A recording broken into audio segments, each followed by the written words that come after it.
Programming practices good बनाम bad. Software engineering में coding करते समय डेवलपर्स जिस तरीके से प्रोग्राम लिखते हैं उसे प्रोग्रामिंग प्रैक्टिसेस कहा जाता है। ये वे आदतें और तरीके होते हैं जिनका उपयोग प्रोग्राम लिखते समय किया जाता है। कुछ प्रोग्रामिंग तरीके ऐसे होते हैं जो सॉफ्टवेयर को बेहतर, सुरक्षित और समझने में आसान बनाते हैं।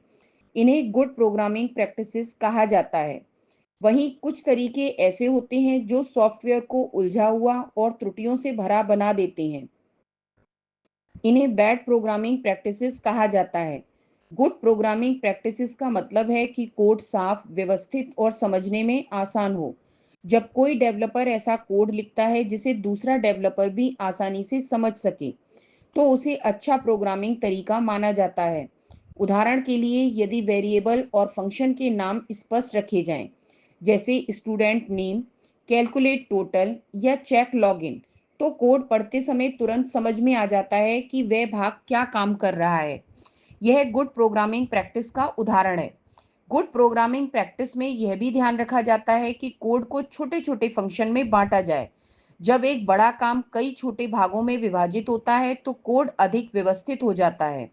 इसके साथ साथ कमेंट्स लिखना भी एक अच्छी प्रोग्रामिंग आदत मानी जाती है, क्योंकि इससे कोड का उद्देश्य समझना आसान हो जाता है।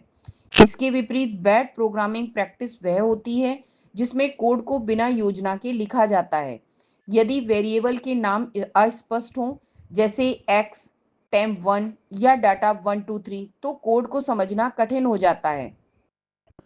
इसी प्रकार यदि पूरा प्रोग्राम एक ही बड़े फंक्शन में लिखा जाए और उसमें कोई स्पष्ट संरचना ना हो तो वह कोड बहुत जटिल बन जाता है।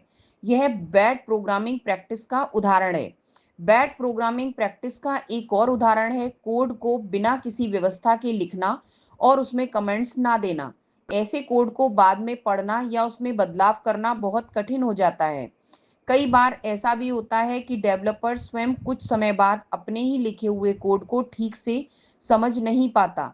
उदाहरण के रूप में, यदि किसी ऑनलाइन शॉपिंग सिस्टम का प्रोग्राम लिखा जा रहा हो और डेवलपर हर काम को अलग-अलग फंक्शन में लिखे, स्पष्ट नामों का उपयोग करे और जरूरी स्थानों पर कमेंट्स दे, तो यह गुड प्रोग्रामिंग प्रैक्टिस मानी जाएगी।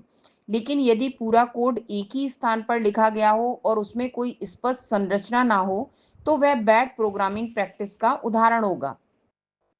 सरल शब्दों में कहा जाए तो गुड प्रोग्रामिंग प्रैक्टिस सॉफ्टवेयर को साफ, व्यवस्थित और समझने में आसान बनाती है, जबकि बैड प्रोग्रामिंग प्रैक्टिस सॉफ्टवेयर को जटिल और संभालने में कठिन बना देती है। इसलिए एक अच्छे सॉफ्टवेयर डेवलपर के लिए यह आवश्यक है कि वह हमेशा अच्छी प्रोग्रामिंग आदतों का पालन करे, ताकि सॉफ्टवेयर की गुणवत्ता बेहतर बनी रहे।